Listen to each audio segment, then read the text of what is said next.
Bienvenidos, muy buenos días. Iniciamos una nueva semana y aquí estamos puntuales a la cita en Telemotril. Los desayunos de Telemotril que arrancan en esta edición hablando, tenemos una invitada. Para nosotros es un auténtico placer y un lujo poder contar con Anunciata Vinuesa Pons. Bienvenida, buenos días. Hola, buenos días, Vicente. Muchas gracias por estar aquí.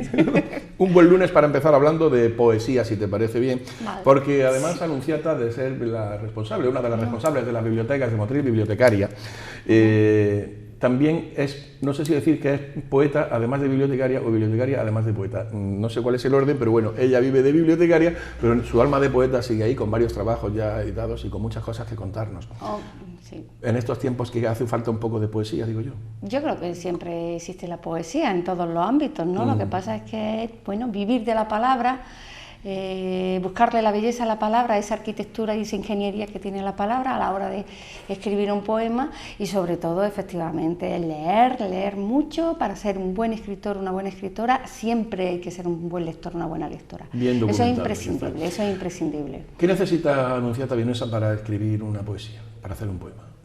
¿Necesita un sitio, necesita un tiempo dedicado específico que sea mañana, tarde? Hombre, a mí me gusta mucho la mañana, soy muy de mañana, muy de amanecer, ¿no? Lo que sí es que puede emerger el poema en cualquier momento, en cualquier situación, la idea, ¿no? La idea, y entonces sí que necesito escribirla en cualquier sitio, en cualquier papelillo que me encuentre. Siempre me gusta llevar un cuaderno en el bolso y en casa tengo papeles por todos lados, pero después hay que ponerse delante del poema o del texto que sea, puede ser también un texto narrativo, por supuesto, y trabajarlo. El trabajo es fundamental. No soy partidaria de escribir un poema de un tirón y dejarlo ya, y hay que trabajarlo. La poesía y el trabajo literario es trabajo de horas, con un diccionario, con 2 diccionarios, y pulirlo, y pulirlo, pulirlo, y pulirlo. Eso es un trabajo de ingeniería, he dicho antes con la palabra, pero también, bueno, ¿por qué la bugambilla ¿qué le pasó en el mar a la bugambilla? Que se quedó... Que se enredó. Se enredó la bugambilla en el mar. Ahí está el título, es curioso cuando menos. ¿Por qué se enredó en el mar la bugambilla? Bueno, eso es un título muy caprichoso, un título excesivamente largo para un poemario y sobre todo para un primer poemario como fue este.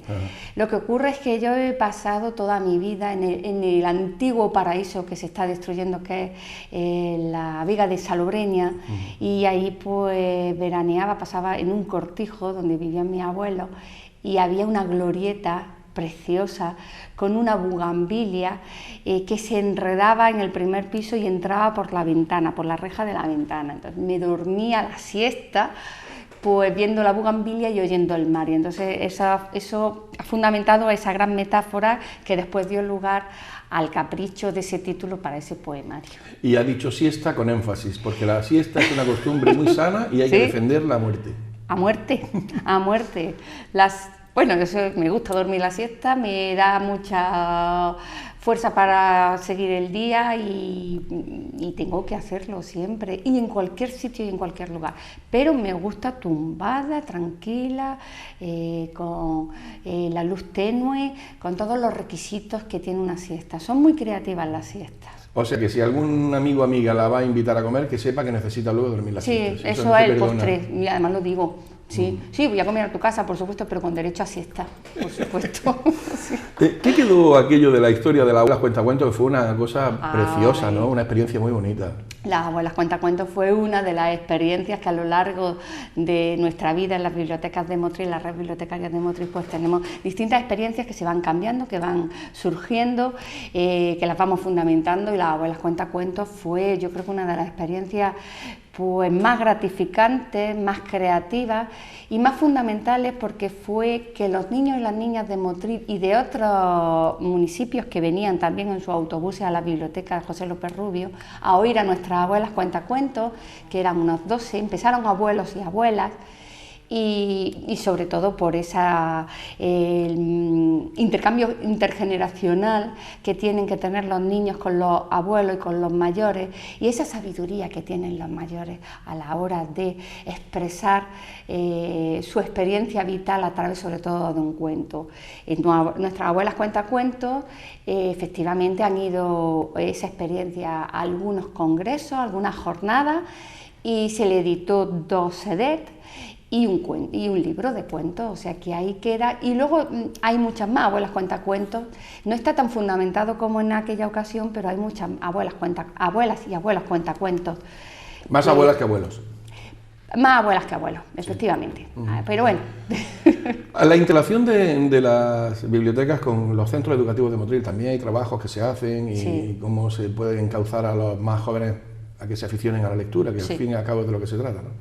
Bueno, no es que se aficionen a la lectura, sino que sean lectores. Que sean lectores. La lectura es fundamental y es un tronco básico e imprescindible para la formación, ya no solo una formación intelectual, una formación cognitiva, sino para la formación de la vida.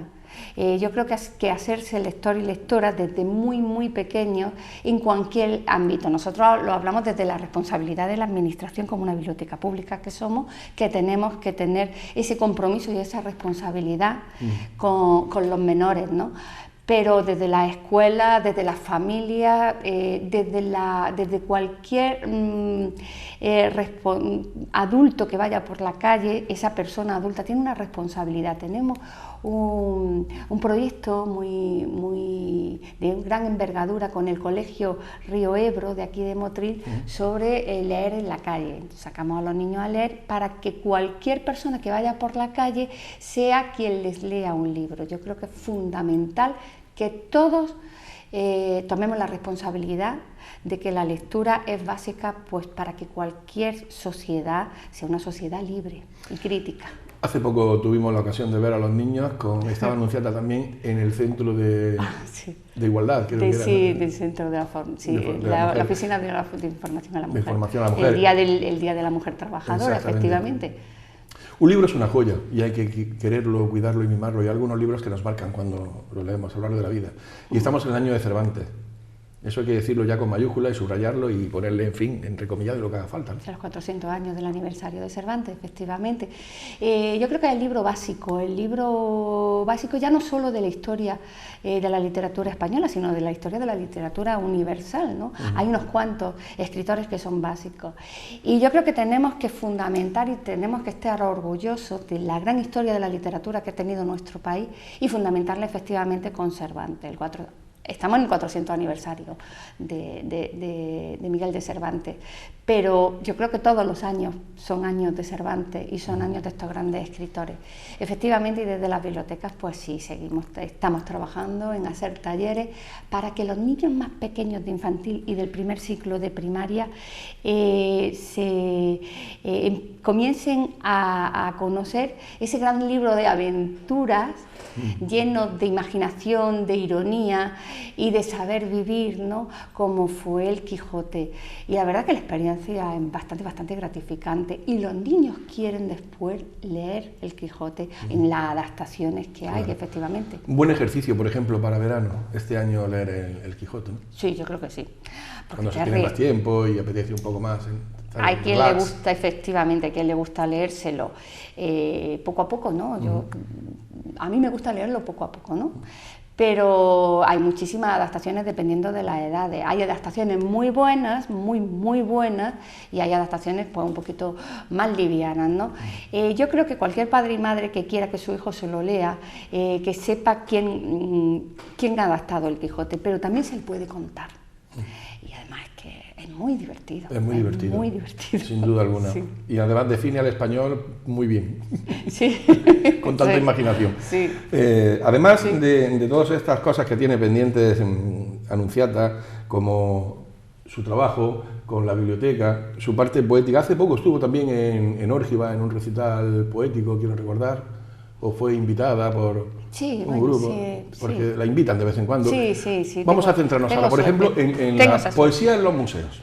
Ah, bueno, sí. Esa iniciativa en Motril. Esa iniciativa en Motril a mí me parece básica, fundamental y troncal, porque yo creo que han intentado, bueno, no soy la más idónea para hablar del tema, pero sí como invitada, que he tenido la suerte de ser invitada por la Concejalía de Cultura a formar parte de ese proyecto, que me parece muy plausible porque han unido lo que es los museos de Motril, que todos los ciudadanos y ciudadanas debemos de ir conociendo, con lo que es la poesía y sobre todo pues con los poetas que hay en Motril, con las poetas que hay en Motril. Yo estoy muy agradecida a la Concejalía de Cultura que me haya invitado a este proyecto, muy agradecida. Decíamos que la poesía presente con estas iniciativas y volviendo un poco a los libros, porque estamos, y no se puede parar, la era de la tecnología.